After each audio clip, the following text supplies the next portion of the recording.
Welcome to North Sun Tabletop Games as we continue our playthrough of Four Against Darkness. We're going to have a slightly different episode for part 5 because we're going to try to kind of fill out the world a little bit more. So we're going to use the sandbox generator to just do a quick overland map of the immediate area. And then we will head into the Troublesome towns and start our town adventure. See what we get for our next quest. So when we left off, our adventurers, we had just explored the sea caves of Sidura's Bane. We lost a couple of adventurers in there. You can check out the previous episodes to see what happened with that. At the end of last episode, we rolled up our newest party member, which is Win the Wizard. She's level 1. She has a dagger and a sling. The random spells we rolled were Blessing, Fireball, and Escape. So she's going to be joining Tarek the Barbarian, Atani, the Elf. Kai has been turned to stone. Jasna the Dwarf. And that is our party of 4. You can see them down here in the town. So what I wanted to do was Four Against Darkness actually kind of has hex rules in the back of the Tales from the Adventurers Guild. And they have a pre-made map and all that stuff if somebody wants to strictly go by the Four Against Darkness template. On page 71, it has random encounters that I may use in the future when we're traveling across the Overland map. But I felt like the sandbox generator was kind of like easier to just make a quick one up. So I think we are going to do that real quick just to get a feel for where we are in the world. So I am just going to randomly pick a hex. And we're going to say that the sea caves of Sidura's Bane are here. Sea caves. And this is going to be a dungeon. So they have a little key in this book that we're going to use for grasslands, forests, hills, marsh, and mountains. And then there's a legend down here for landmarks, hamlet, village, city, castle, tower, abbey, lair, and dungeon. So we're just going to use dungeon. We're going to say that's where the sea caves are. That's going to be our starting hex. Since it's the sea caves, we're just going to say it's marsh. So if we look at marsh, it's just this little kind of half 2-tree looking thing. So we'll just say this is a marsh. And it's pretty easy to fill up the surrounding area. So you basically can use this D10 table to roll. So it has your starting hex roll. So we just picked marsh because that makes sense for the sea caves. And then the next hexes, if you roll a 1 through 5, it's the same as the previous hex. 6 is grassland, 7 is forest, 8 is hills, 9 is marsh, and 10 is mountains. So we're just going to start up here and go around. And then we'll pick one of these to be the settlement. So let's see, 1, 2, 3, 4, 5, 6. So I'm just going to roll a d6. We're going to say it takes 1 day to travel. And our first town that we're going to do from the treacheries of the Troublesome town, it's going to be a hamlet, which is a small one. Because this book has a lot of rules, and we're just going to do a small hamlet, show how that goes. So let's roll a d6 and see where the hamlet is. 1, okay.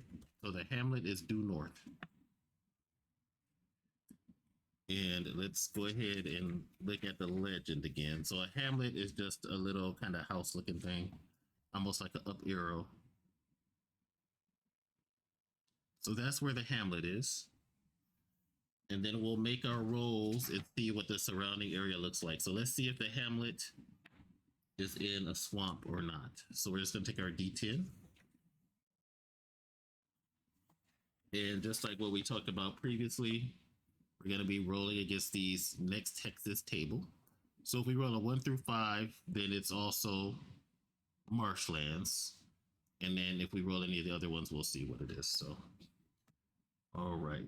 The previous hex was marsh. 7. So it's a forest. And the forest key just looks like one single tree. So we'll just say, hey, that's the tree. I might have to write forest to start with, but that's the forest. There's a hamlet there in the forest. Then we go to the next hex. If we roll a 1 through 5 on this, then this is also a forest. So it's a 5, so this will also be a forest. To figure out, I might have to do my own key, but that's a forest too. Maybe we'll do like little trees. Let's see, for the next hex, 8 hills. So hills look like, just do a little thing like that to show that it's hills. This is also going to be hills. This is also going to be hills. 10 is mountains. And mountains, like so. Okay, so that's going to be our immediate terrain. I don't really like this forest symbol. Let me see, what can I do for a forest? This is our hamlet, that's the little house. Forest, we'll just do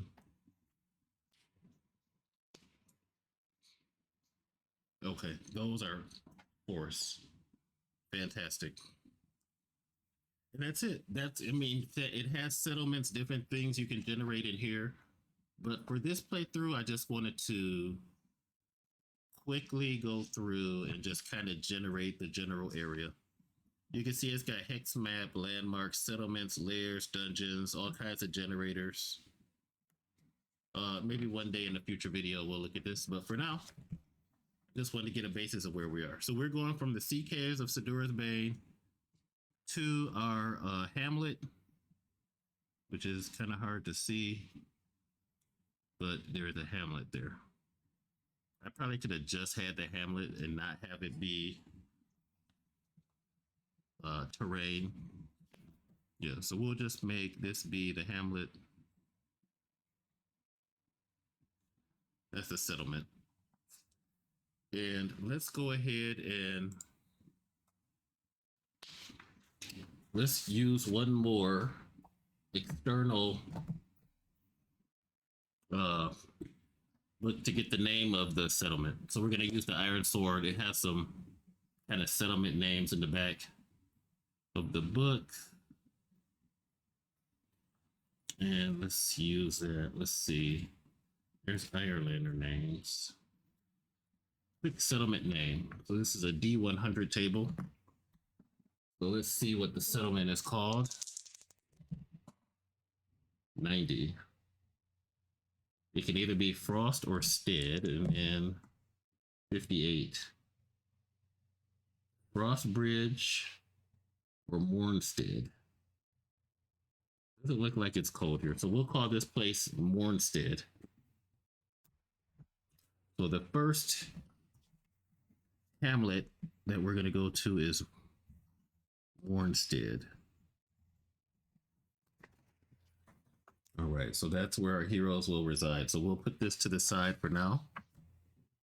And then we'll go to the treacheries of the troublesome towns.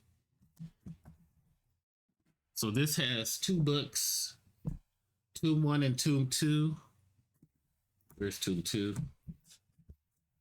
You need both to play. Tomb 1 has like most of the rules and stuff, and then Tomb 2 has the generator. It has a basic how to play on the block map here. And that's what we're going to do. We're just going to do the quick block map, 20 by 28, walk the town, do a couple icons, and see what we get. So when it's a hamlet, there's all kinds of good stuff in here, like factions, betrayal, love, crime, kind of adult themed for some of the things that can happen. But let's go ahead and do the basics. So we're going to do a hamlet. which would just be one tile. And the tiles are in the back of this book. This is Tomb 2. You go to the back, you would just roll your D66. Let me see. Where is the... Yep, here we go. The town tile tables. And then as you're mapping out these tiles, that tells you how the town is going to be. All right. So let's go. Let's see if this has the beginning instructions also. Nope. This one has the beginning instructions. So you're going to want to get a grid paper. And let me see. Where is it?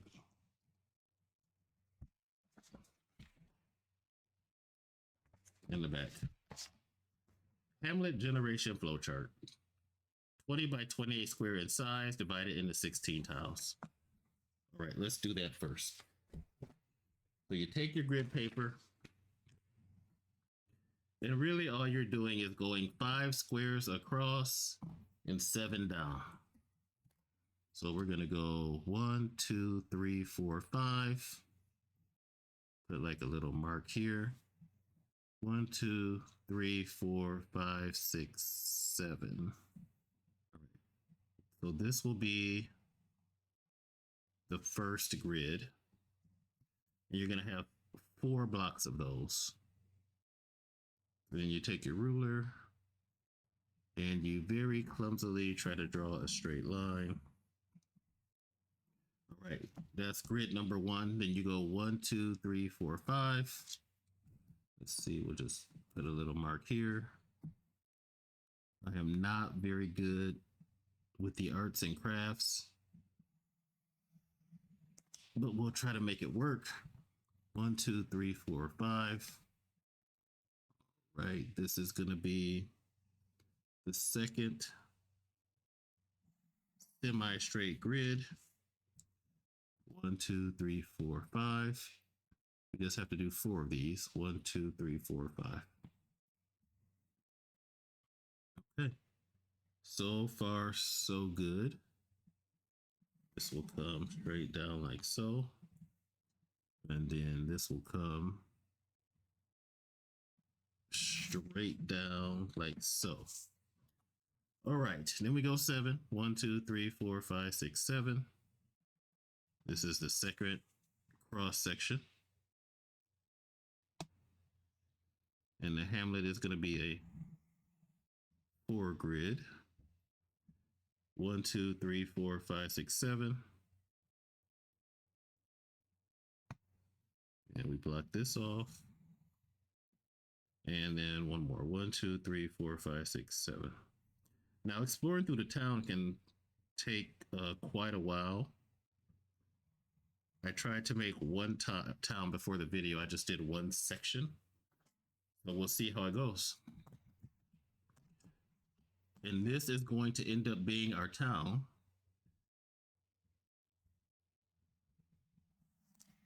Oh no, what did I just, okay.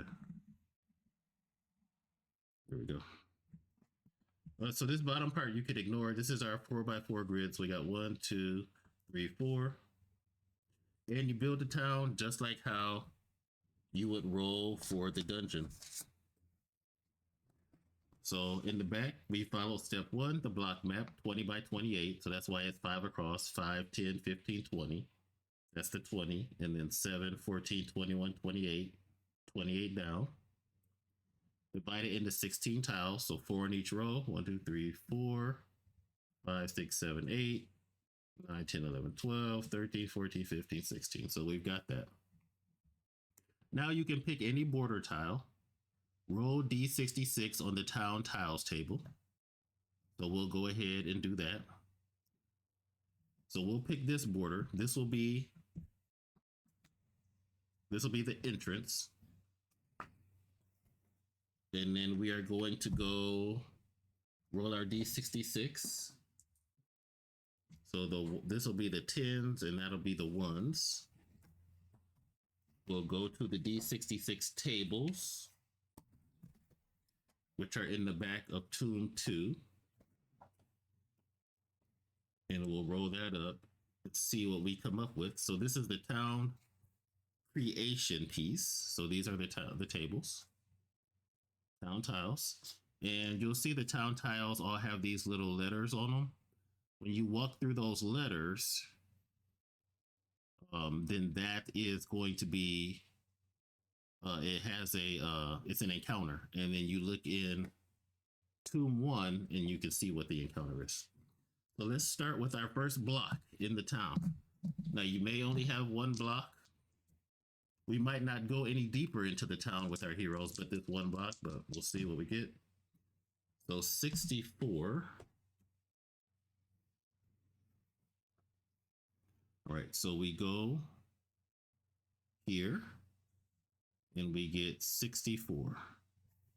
And it says the greater flamboyance. Maybe this is a special room, but for now, we will just map it out like what we see right here. So we'll start mapping that out. So we have 1, 2, 3. And this top part is technically kind of closed off. And then there's a door here. Then we have this section, one single long corridor. And then we have another door here. There's a T minus here. T minus, we'll have to see what that means. And then this goes down 1, 2, 3, 4. We got a 4x4 room here. And then we got another room here. Or a building rather. And let's see, this we have coming down 2.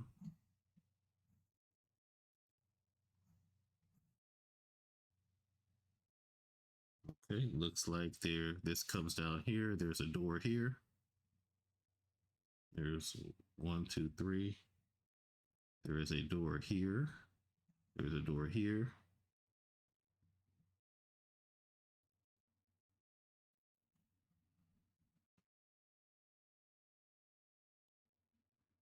Okay.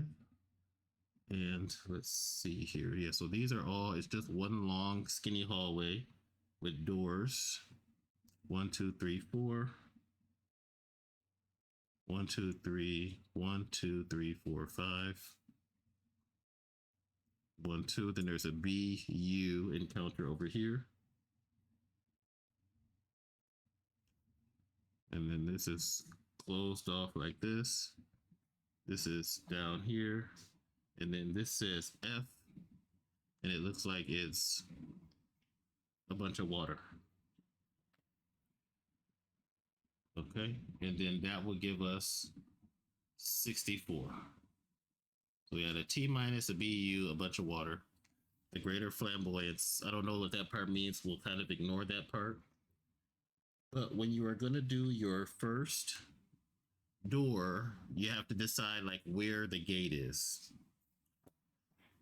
So we are going to say the gate is up here. You can either enter the town gate. You can either enter the town through this hallway or through this first building, which we don't know what's in that building yet. But that building is just a room, and then you'd have to come back out and go through here. Okay. All right. So we have got our initial room. So that's the initial room. The initial part of town. And this is what do we call this place? Morn something. Was it Morngate? Let me see. Where did I put the little mini hex crawl map? Where did I put it that fast? I think it was. All right, this one. Oh, here we go. Mornstead. So we'll just use this section for like the name. So this place was Mornstead.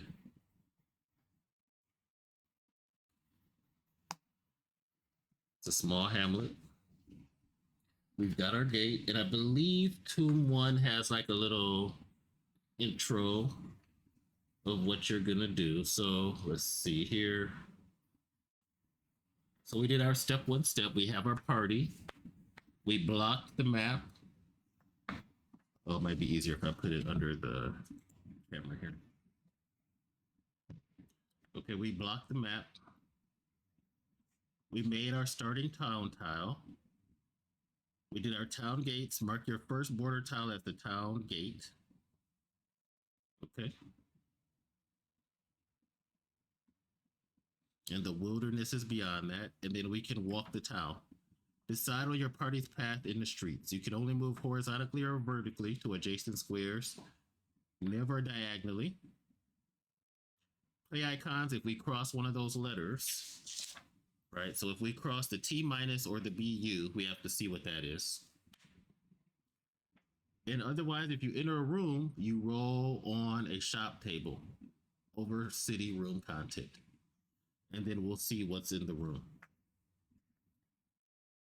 Okay, so I think let's, since this gate, this is the first building that we see, let's go into this room first, and then we'll come around and go down through the town, through the middle of the town. So let's see what this shop is. So now we're officially playing now that we've created the town. So we are going to go to Tomb 2. Tomb 2 is going to have all of the different tables. And it says the first thing that you do, or Tome 2, excuse my pronunciation, is roll on the shop table all over city rooms. All right, so that table is on page 29. So you can see we have all the over city rooms. You roll 2d6s, you add the number together, and then you see what it is. So let's see what this first room is in the town. 2. Turbulence. It says in a hamlet, which we are in, roll on a trap table fitting your party's tier from any book. In towns, roll on the turmoil table. If turmoil already happened this day in the town, roll on ye town events table instead. Okay, so I've never seen this turmoil thing, so this would be new for both of us, all of us, or whoever's out there. All right, so we are in a hamlet though, so it says roll on the traps table. All right, so we are just basic, so let's roll on our basic 4 against darkness traps table. So this house is probably abandoned or trapped, or you're not meant to enter here. We didn't see the sign, and we're going to go ahead and roll on the traps table, which is a bad way to start. A d6. All right, let's see what happens. Dart, level 2 attack on a random character. Let's see who it is. 1, 2, 3, 4. It's Tarek. So he has to make a save against a level 2. So he just needs to not roll a 1. All right, so he's fine. So they open a door and a dart shoots out. And this is a trapped room. Okay. So then we're going to go back and walk through the town. So we encountered the trap, we leave out of the room, we go back and walk through the town, and we see that there's a T minus here. So our path is coming this way. So since we would be tracing a line through where this T minus is, we have to see what that is. So we are going to go look in Tomb 1. And we're going to find the map icons because we're walking the town, and we're going to look for T minus. And again, we're just barely touching the surface of what's in here. And hopefully it's nothing too crazy. I see B minus, T plus, another trap. Wow. T minus. Roll on a traps table fit for your party's HCL. So my highest character level is level 2. So we'll have another trap. Any road trapdoor.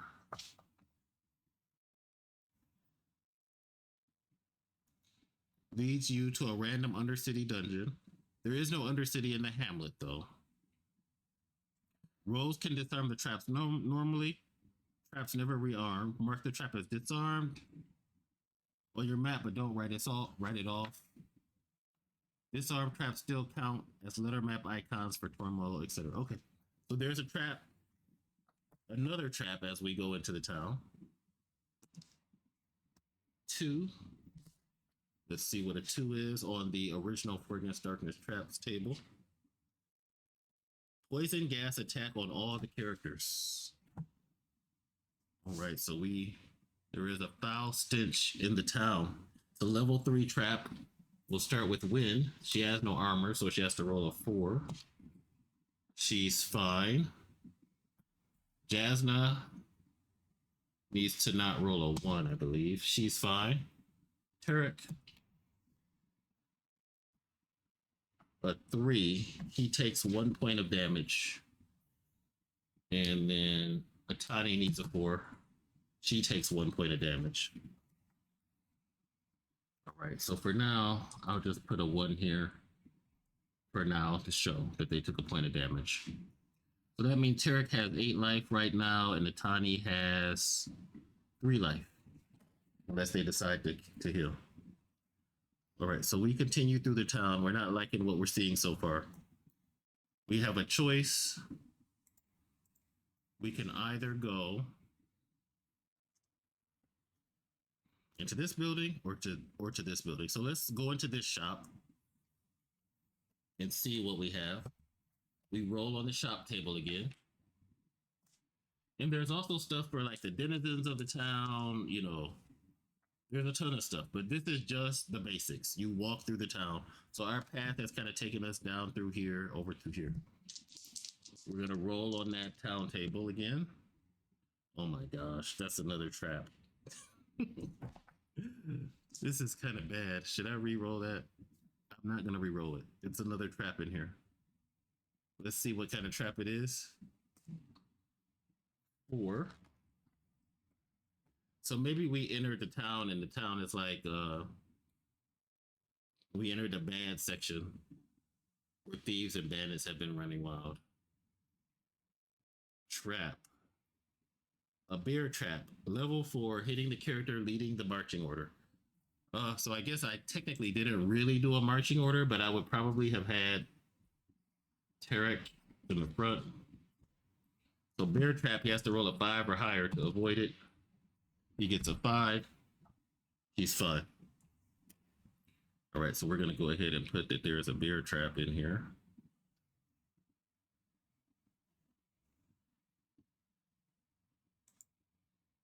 Okay, and then we're gonna leave and go into this shop table.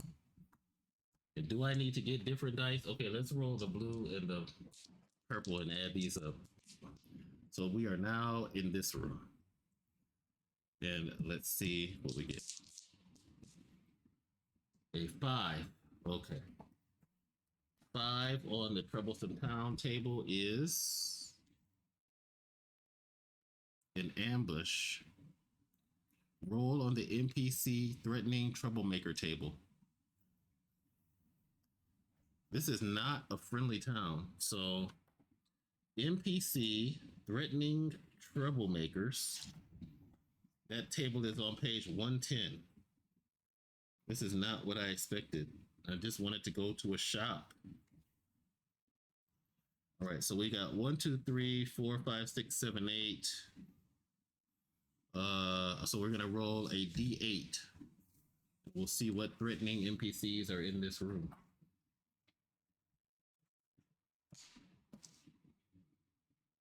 An 8. Roll on the menacing monsters table. Okay, let's see what the menacing monsters are. Page 68. Page 68.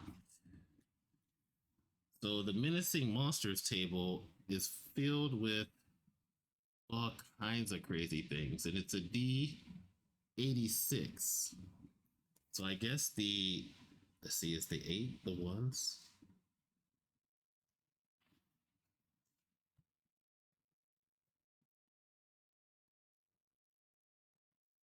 Yeah, I think it is. D86. 1, 2, 3, 4, 5, 6, 6, 7. 71 to. Okay, that's what it says. So this is the menacing monster table in the tomb. It has a number of monsters based on what you roll. And it says roll a d86. So if you roll a 7 or an 8, you get Madame Zuzu's caravan. So this will be the 10s and this will be the 1s. 15. Let's see what a 15 is. A Clockman. Okay, so we run into a Clockman in this room.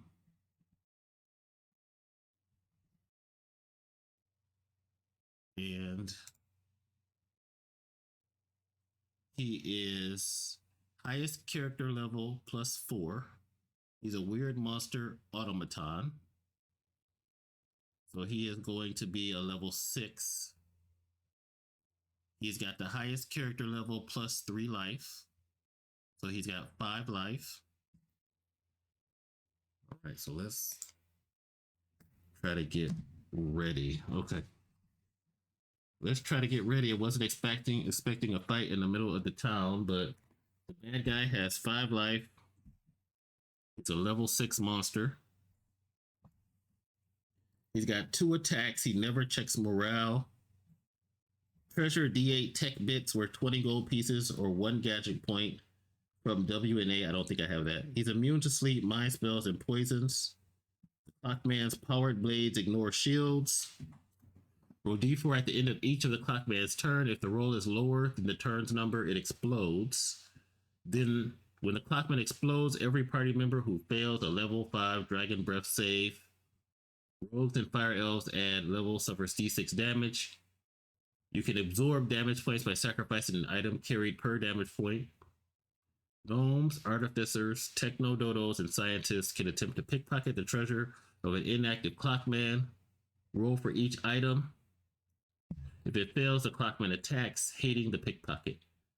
Roll a d6 for a reaction. On a 1 to 2, it's peaceful or inactive. 3 to 6, it fights to the death. Man, should we see? Okay, so let's see.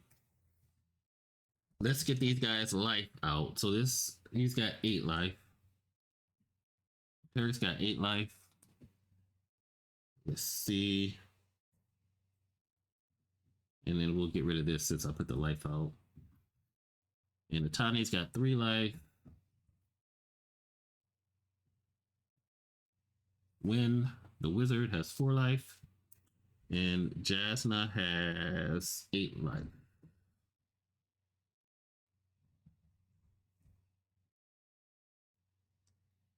And he is in the building, so he's probably going to attack Tarek. I'm assuming the building is kind of like a corridor. It was a only 2x2 space. So now the question is, do we want to wait 1 round? Let's do a reaction and see if he's peaceful or just attack. We need 6s to hit him. We got fireball. No. Yeah, the wizard does have spells that she could try to cast. He's got blessing, fireball. Tiny has blessing, escape, and protect. 5 life when you need 6s. That's tough. I think let's do a reaction roll and see if it's peaceful. Not peaceful, it will get to attack us first. So reaction roll. It is not peaceful. The Clockman gears start grinding and it attacks. Right, so it is attacking. Level 6 attack. So he's got +1 defense, so he needs a 6 to block. He does not block, so he takes the damage. Jasna she's got heavy armor. She needs a 5 to block. He does not block. All right, and then everybody can attack the Clockman. So Tarek's gonna swing his two-handed sword. He is level 2. Tarek should be level 2. I believe he leveled up. So he gets +2 to the roll. Needs 6. 4 plus 2 is 6. Plus 1 from the two-handed sword is 7. So he hits the Clockman for 1 damage. Jasna's level 2. She's going to swing her two-handed warhammer. So she gets +3 to the roll. 5 plus 3 is 8. That's another damage. All right, what does Win want to do? She can shoot it with the sling or cast Fireball. Let's see. If she casts Fireball, I don't remember how Fireball works exactly. Fireball. Where is Fireball? Spells. 49. Is it worth it? The spell works like an attack roll, adds his level to the roll. Fireball slays a number of creatures equal to the wizard's die. So she would have to roll a 5 to hit it. No, she's just going to hit him with the sling. She would need a 6. That is a miss. A Tiny will shoot her bow. That is a miss. All right, then it is round 2. Round 2.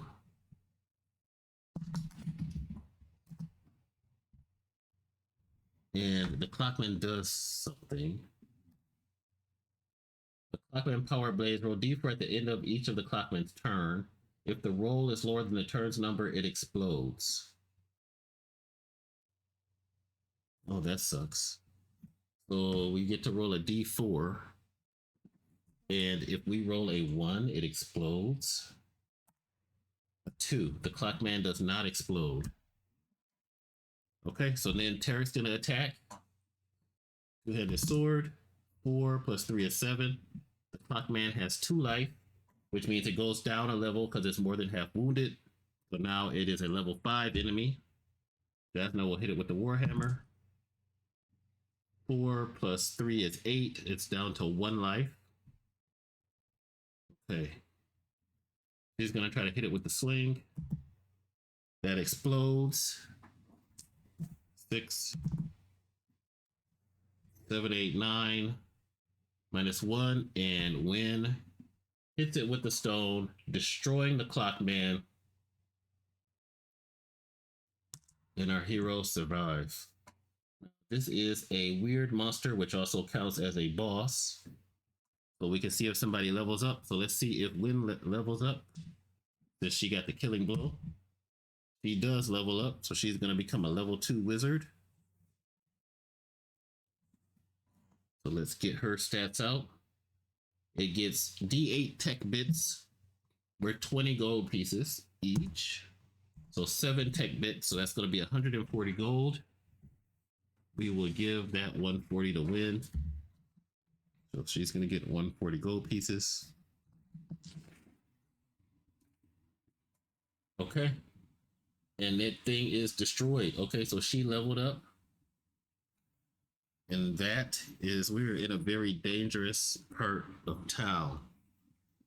So now Win is going to be level 2, which is nice. She'll get an extra life. Oh, she actually only had 3 life, not 4. So now she's level 2. Now she has 4 life. And then do wizards get an extra spell when they level up? Let's see. Wizard. Halfway.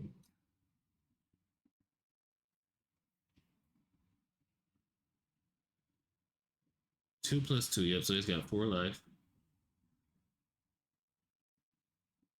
Okay, it doesn't say that she gets spells acquired when leveling up may be used automatically. The wizard adds his level only.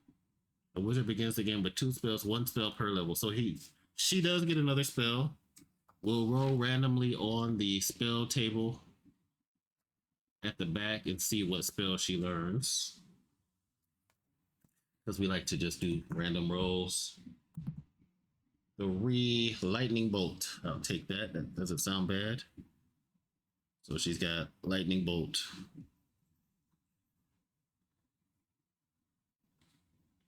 All right, we'll continue our journey through the town.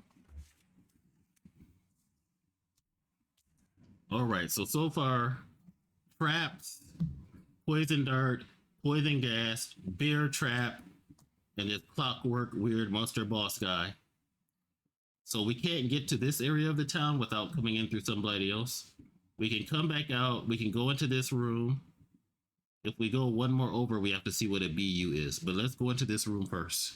So the party's coming out through here. They're going to go down, up, and through this door. So now we are in this room. And we'll roll on the shop table. Let's see.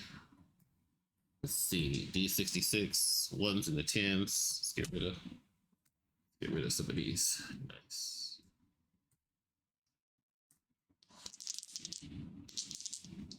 She didn't. She's still got 4. 7. So 7 on the shop table. We go back to Troublesome Town. 2. I think it was on page 29. Town table. So 7 is a shop. Finally, there's a shop in the corner here. Let's roll a D8 and see what kind of shop it is. Nothing too troublesome, I hope. 7. It is services. So we are going to roll on the services shop table. That's 2d6. All right, so let's see what kind of a service shop it is. That is a 9. It is a gambling den. All characters must fail a level 3 greed save or enter in play at least once. You can play here any game described on the gambling games table, but multiply the minimum bet and the winnings by your highest character level. The hall closes until the next day when you win D3 times highest character level times 50 gold pieces. All right, if you cheated, roll 2d8. If the result is under your highest character level, go to the Book of Secrets. If you did not, but your party won over 100 gold pieces, roll a d6.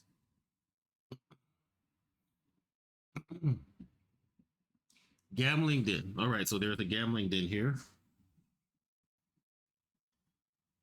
Protected by all these traps. Maybe this is to stop people from riding the gambling den. So all characters must fail a level 3 greed save or enter in play. And then there's kind of rules for different saves. I forget if it's in this book or another book, but it probably says here if it says a greed save. Let's see. If I don't find it pretty quickly, we'll just make some level 3 rolls. Greed save. Let's see. Do I see anything about save? Jail, money, taxes, factions, hamlets, keywords, save modifiers on page 55. Let's see if there's anything on page 55. List of save modifiers: breeding, carousing, climbing, disease, dragon breath, greed. Dwarf gets plus per its level. Rogue gets plus half its level. Monk gets -3. Greed and Baker's greed +2. Okay, so the dwarf actually has a better chance of saving. All right, so let's see if everybody saves against greed or if they have to go in and gamble. So Tarek, so he would need to get a 4. Carrot gets a 6.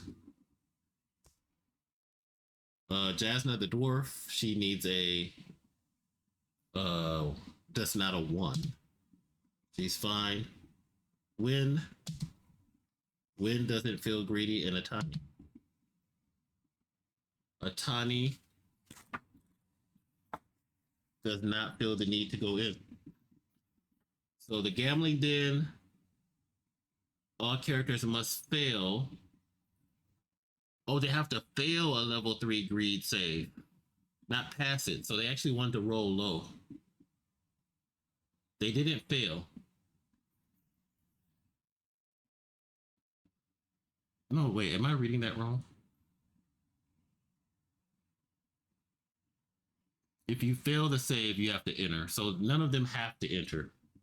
You can play here any game described on the gambling games table, but multiply the minimum bet and the winnings by your highest character level. So let's see what the gambling games table is. Is that in here? Factions, plot twists, other tables. Let's see. Audience, city pest, creepy, distinctive town feature. Table factions. Gambling games table is on page 59. Okay. So we'll roll a D66. The red will be the 10s, the blue will be the 1s. So 54. Goblin tossing. Whoever tosses a living goblin the farthest against a spiked wall wins. Make a highest character level +4 ranged attack roll. Ogre-sized characters add +2. Characters under human size and elves subtract 2.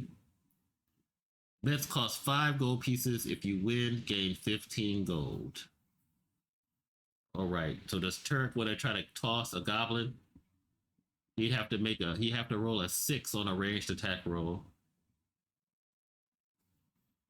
He'd have to beat a 6. So he would need a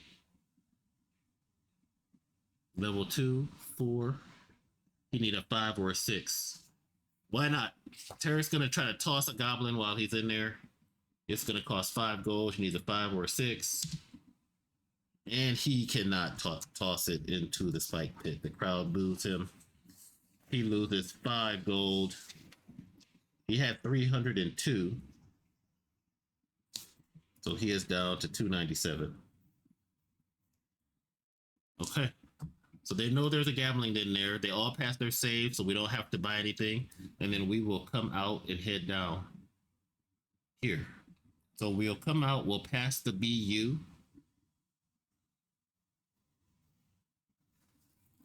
Let's see what that means in Tomb 1.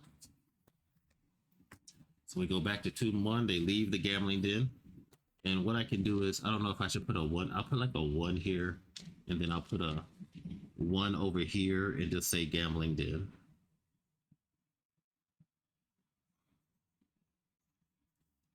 Goblin toss. So far, these guys are just looking for a shop. Oh, okay. So we got a shop. So when you go to a shop, when you leave, you have to see if something happens. So leaving rooms, if the room is a shop, so we are back in Tomb 1. If the room is a shop, roll a D6. If the roll is 1 or 3, roll on the shop table, shop twist before leaving. Otherwise, no twist occurs. All right, so let's roll here and see if there's a twist. 1, 2, or 3. No twist occurs. All right. So we leave the shop, nothing happens. We continue walking down. If we roll a 1, 2, or 3, there's a twist, and that's usually kind of how you can get your quests and stuff. So I was hoping to try to get a quest. If we don't get a quest here, let's see how long. Okay, this video is almost an hour. Maybe we'll build one more room. We'll build one more section, and then we'll continue there. Then if we don't get a quest in that section, maybe our venture will be to go back to the sea caves and try to save Kai. But this is the simplest version where you have a hamlet. Hamlet doesn't have undercities or factions. It does have a tile ruler, like there's like a ruler of the tile, and the tile can only be as big as one map because you can have tiles that are multiple kind of like pages. So we're just in the first block, which was a block filled with traps, a robot guardian, and a gambling den. So we were in the seedy part of town. So we got this BU, and then this F thing looked like it was in the water. But let's see what BU is in Tomb 1. BU. And hopefully, did I pass it? Aristocrat, B minus, B, ABU. Why do I see ABU but not BU? Did I not write that down? Is that a typo? Hostile glances meet you as you encounter menacing cutthroats. So we rolled 64. Let me just double check that map picture and make sure I didn't write the wrong letter.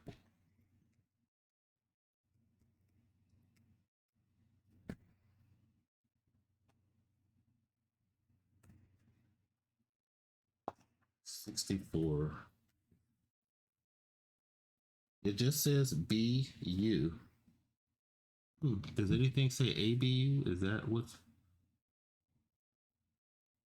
I see a number of BUs. I don't see anything with the A. I'm gonna assume that this A is a typo because I don't see anything else that says that. Aristocrat. Oh, unless it means there's aristocrat and a bully. A bully.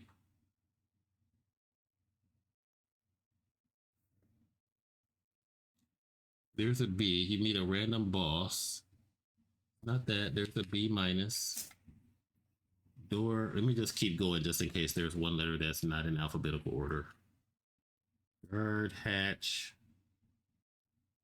mansions, minions, pickpocket,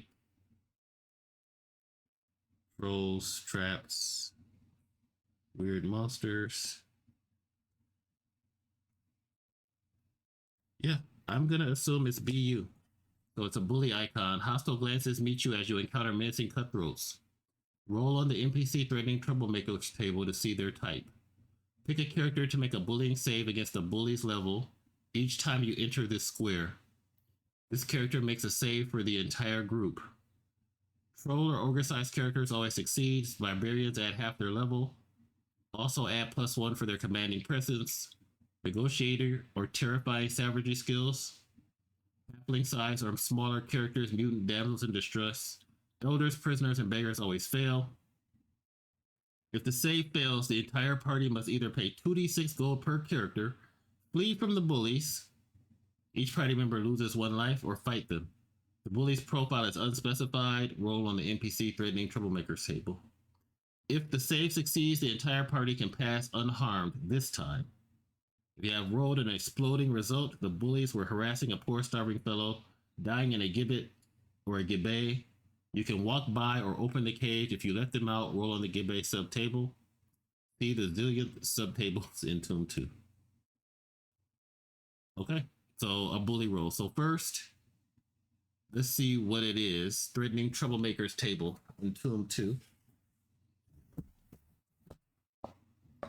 So let's find the threatening troublemakers table. Page 110.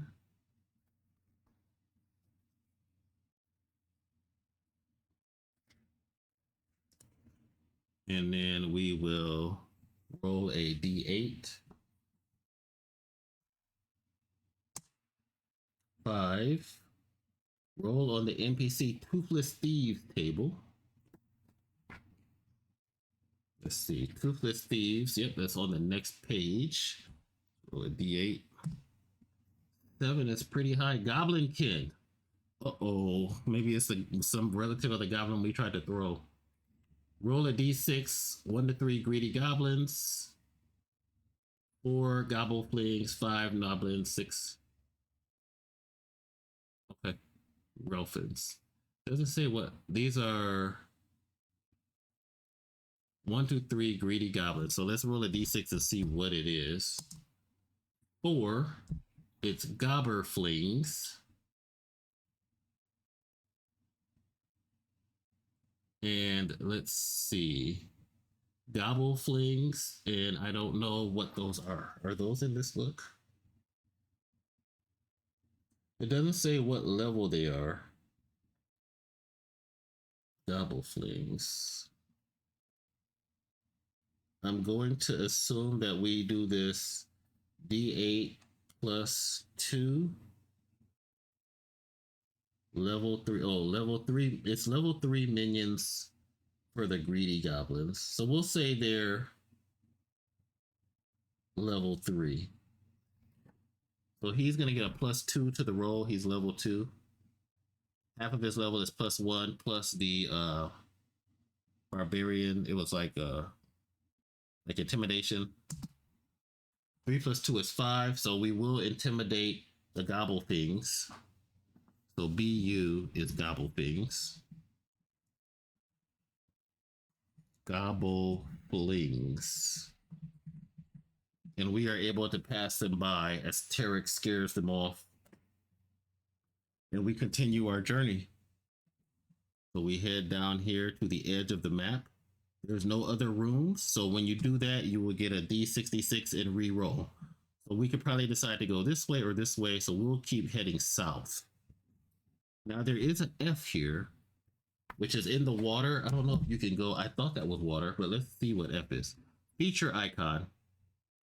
So if we decided to go past these guys and explore the feature, right, if we go there, features are unique landmarks that fit your town's theme. Hero statues, landmarks, halls of ancestors, elven elder trees, saint tombs, flamingo nests, candy stores, etc. Adapt them to your theme and personal likes. The first time your party comes within the same square as a feature icon, a party member of your choice receives the benefit of the blessing spell. This happens only once per feature. For more diversity, you could make a check versus Bedlam by rolling 1d6 instead of using the rules above. If the result matches the town's Bedlam score or less, the feature becomes a special feature. Roll instead on the special feature table from the 4 Against Darkness book, or any book fitting your party's tier if you prefer, especially in weirder towns. For example, in a town invaded by undead, or featuring a lich or a hidden horror, the necromantic special features table from Digressions of the Devouring Dead will be a good match. So basically, this is a feature. It lets somebody be blessed, which would give them like +1 to stuff. So we'll have Tarek be blessed. And then we'll go ahead and roll up the second part of the town. Because really our goal was in Hamlet's, the Bedlam is it's kind of like the danger of the town. I don't know where I can find. I was trying to see if I can find it real quick. But when you play in bigger towns and you roll against Bedlam, if you fail that roll, then something bad kind of happens. Yeah, so as you can see, there's a lot in these books that covers a lot of different things. It's definitely a complex edition, but it's fun if you have the time to kind of really dig in and get deep into it with factions and all those things.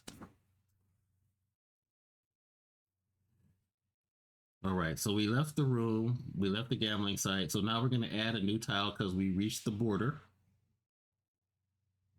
So add new tile. So we're going to roll another D66 and we'll go to the towns table and see what that looks like. So roll a D66.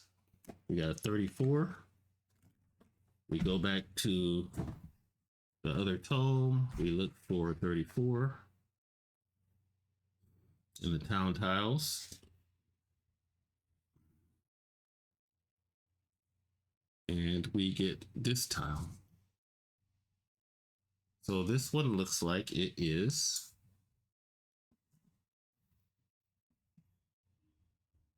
one, two, three, a big room, 3 by 3. So there's 1, 2, 3, 1, 2, 3. There's a door here.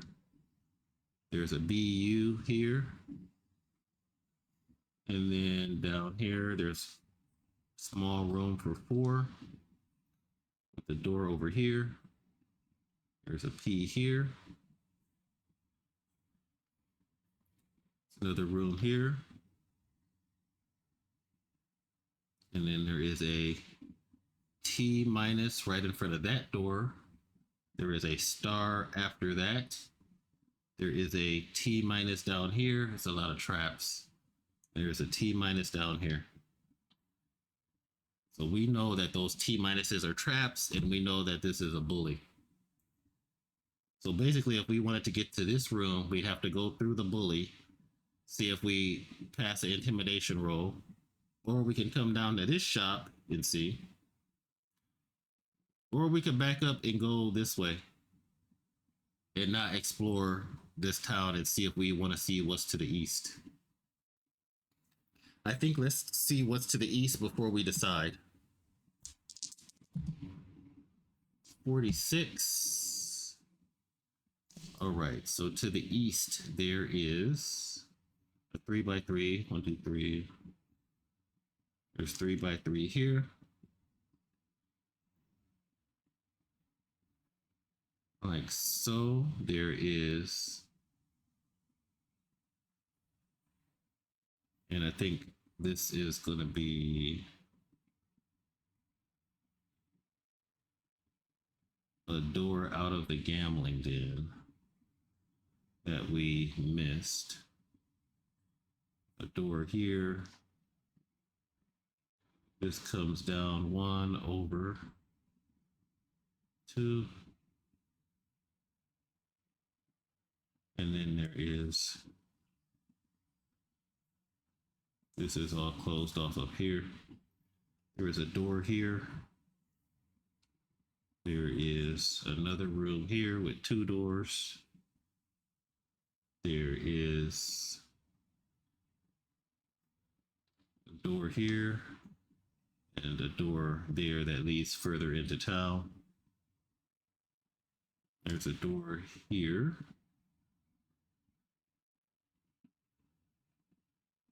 Let's see, 1, 2, 3. This room, there's a door down here.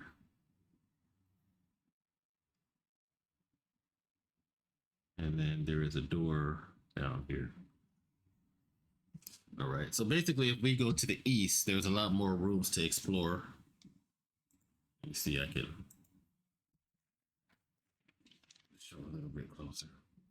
So we know that if we go south, well, we don't technically, but there's a bully here. It looks well guarded. I don't know what the P is. There's traps here. We know that from the T minus here.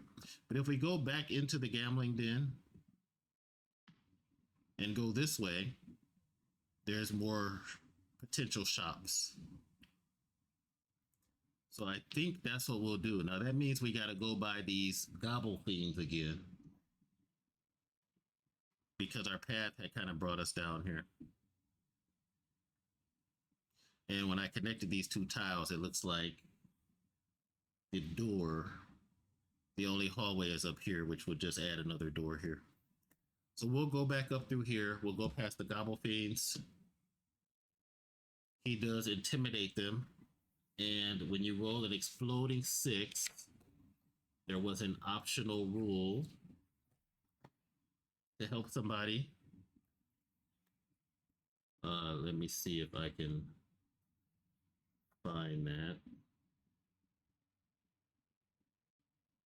Toothless Thieves. That was from rolling a BU on the table. We'll go back to BU.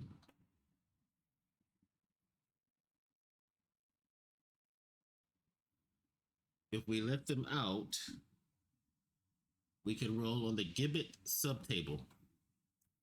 In Tomb 2, let me see what the Gibbet subtable is. Gibbet subtable. Plot twist, quest, turmoil. I don't see Gibbet right yet.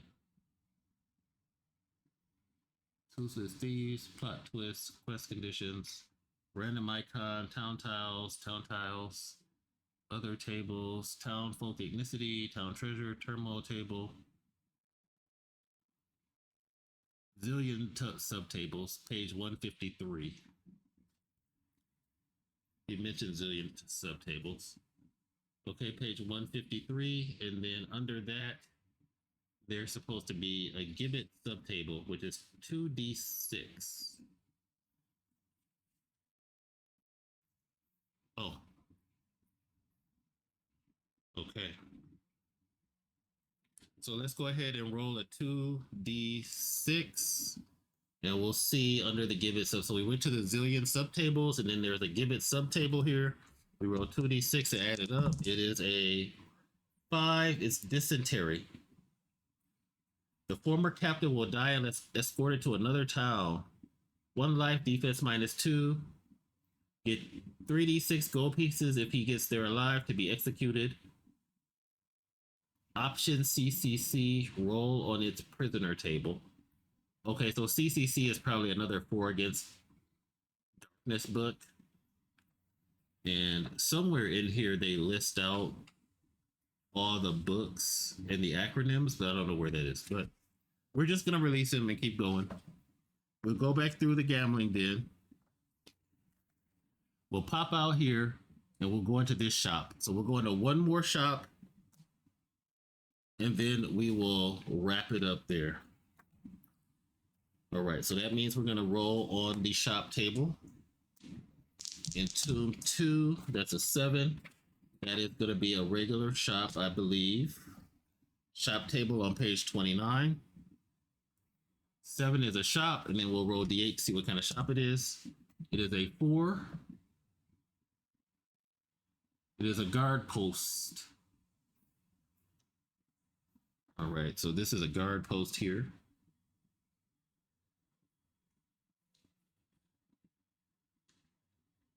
Oh, no, it's not. 4, it's health. It's a health shop.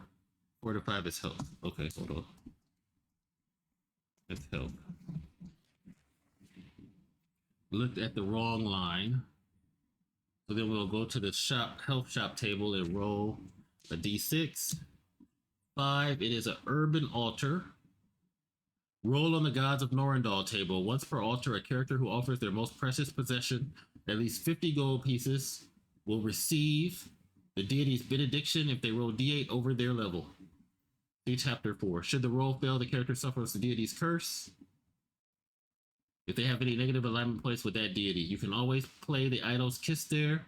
See the gambling games table. If the altar is devoted to Thugas, Tarman, or a god of chaos or demons, a fortune teller is available on a roll of d6. D4 gets the abyss. And there's an option for 3 wings. So this is this is an urban altar.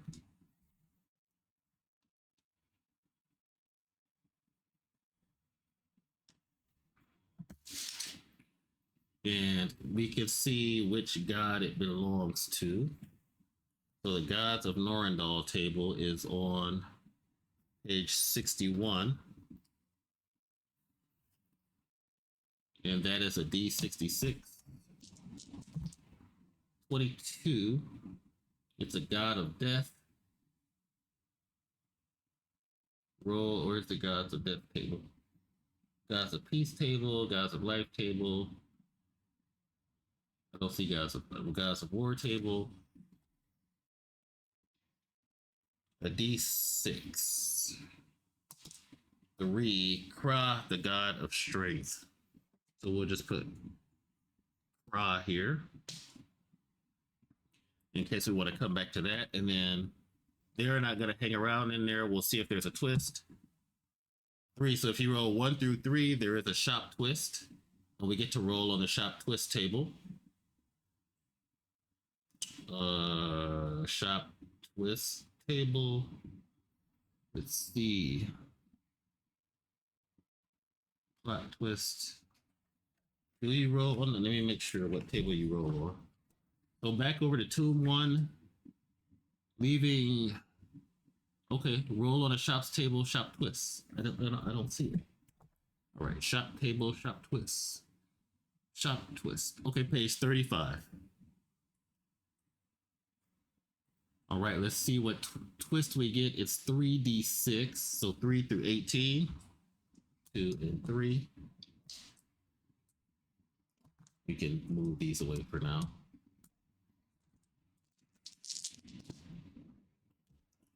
14. Tough neighborhood. See entry 15 from the Book of Secrets. Option Thought. I'm not sure which book that is. You're going to make me find it. You can roll on the town complications table that fits a random character's class using save as proxies for unlisted classes. Non-humans use the rogue's complication table. Replace any mention of influence points with clues and cathedrals by temple. Parties under expert tier level, all save levels on these tables by 5. Lower all saves. Okay, so the THOC is probably a high level game. So we can go to the entry 15 from the Book of Secrets. The Book of Secrets, I believe, is in Tomb 1. And then this will be spoilers. So anybody who doesn't want to be spoiled by the Book of Secrets, don't listen. Don't listen. I'm going to try to find entry 15. Let's see, Book of Secrets. So they have this Book of Secrets with all these entries listed here. If you don't want to be spoiled, it's time to not listen. And then when you see the book close, you'll know I'm done reading it. All right, 15. Assassin. You are followed by a killer who attacks the last character in the marching order as soon as your party is out of sight of any guards.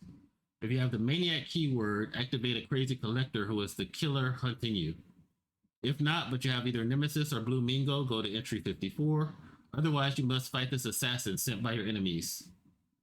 He is a boss. Highest character level plus 3.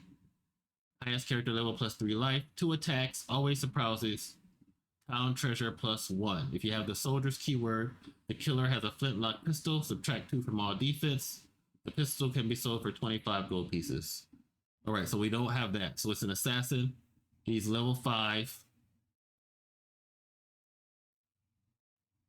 And he's got 5 life.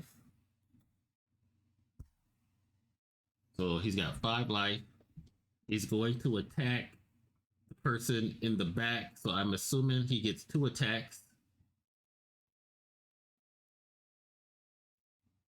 And he is going to attack, what did it say? The last character in the marching order. So that's Atani.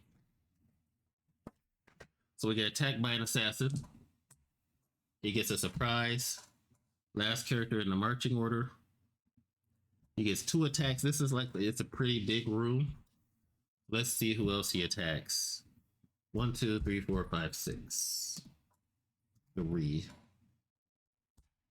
So he attacks Jasna and Atani. 7 life. I believe he was at 7. 4 because she leveled up, and 4. All right, surprise round. Atani does have a bow, so she can attack with her bow first. So we'll go ahead and do that.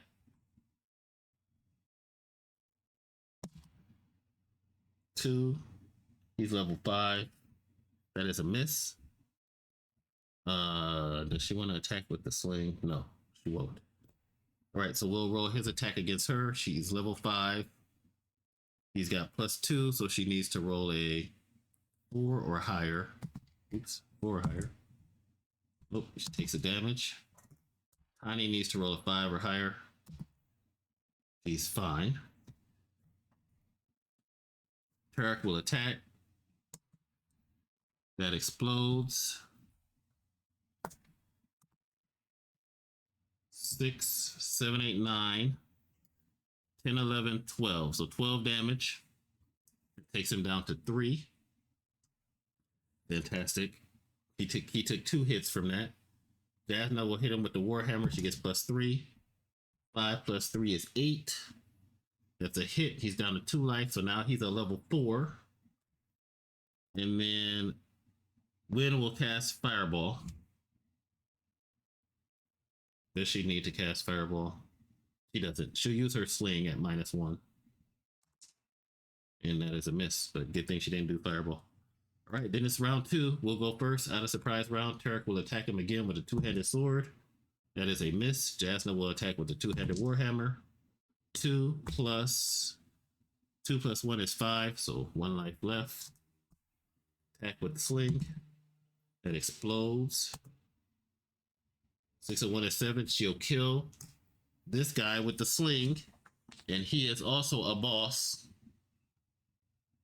All right, so we kill the assassin. He gets treasure +1. We'll see if Atani can level up. I think she's the only level 1 character left. She leveled up last time, so she can't do it this time. Atani is level 1. We'll try to level her up. As long as she rolls higher than a 1, so Atani becomes level 2. She is an elf. Her life will go from 4 to 5. And then let's see what the treasure was as we take out the assassin that was sent to kill us. And those are just examples of the shop twists. Some other ones can be quests and things like that.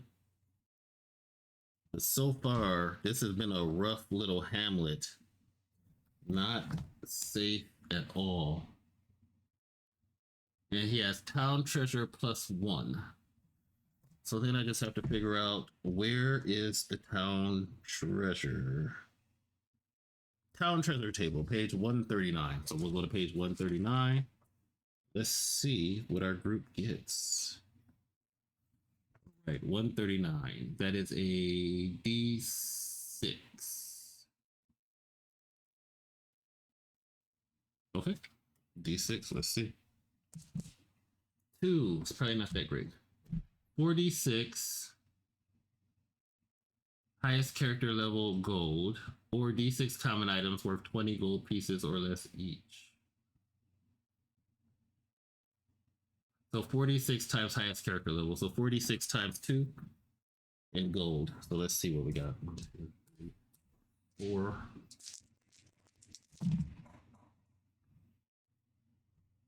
$16 times 2. 32 gold. We'll give Jasna 32 gold. The dwarf likes gold. Okay. All right. Do we want to go to one more shop? There was an assassin there. Okay, so let's see. We'll put a 3 here. Just put 3.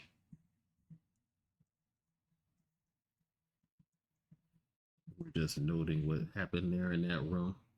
So we could come out, go across the hall to this shop and see what's on the other side.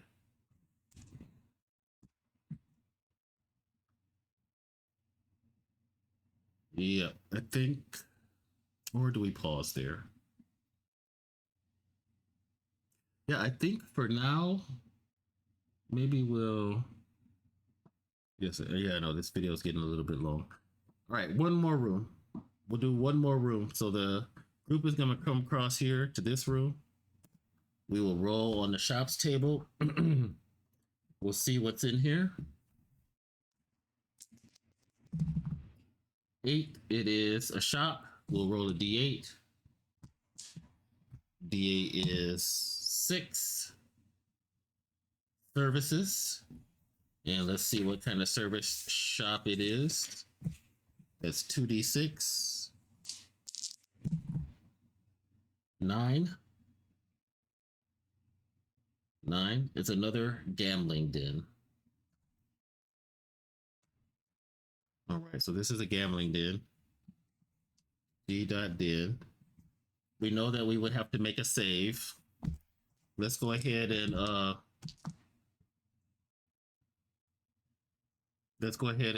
see. I'm just gonna roll the twist thing real quick to see. So there was not gonna be a twist. All characters must fail or enter at least once.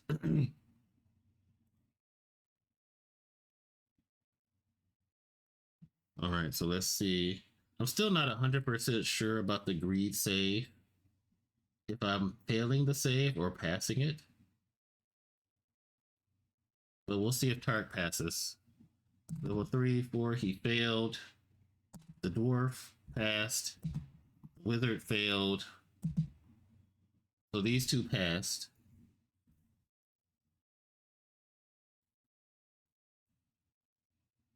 So I'm guessing if all characters don't pass it, then you have to enter and play at least once.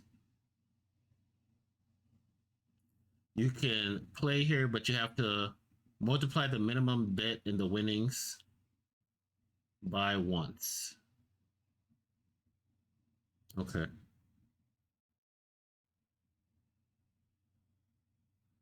So we can try to do the, let's see what game is in here. The gambling games table.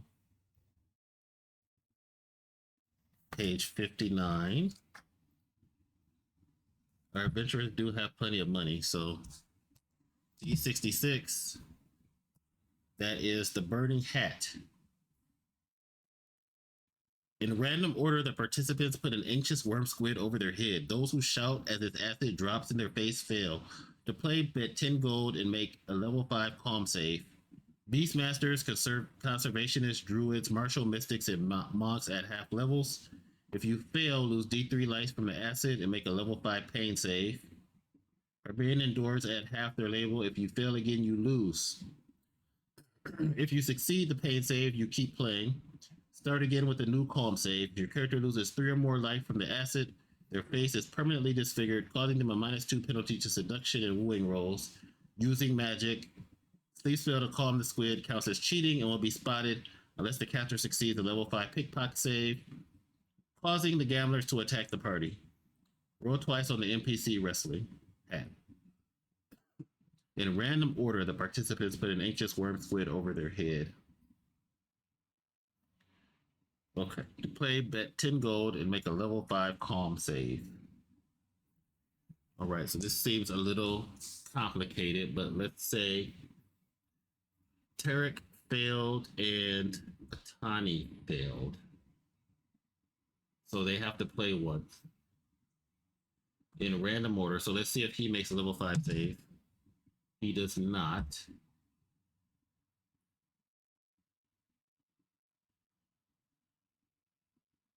Okay, then he's going to lose D3 life from the acid. Loses 2 life down to 5. And then make a level 5 pain save.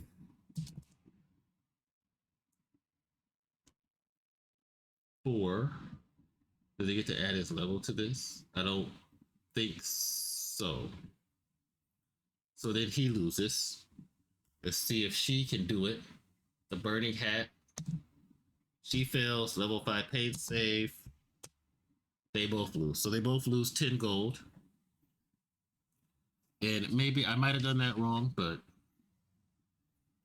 we are going to go with that. So 297, he goes down to, I think he has to double it, 87, 277. We'll say they both lose 20.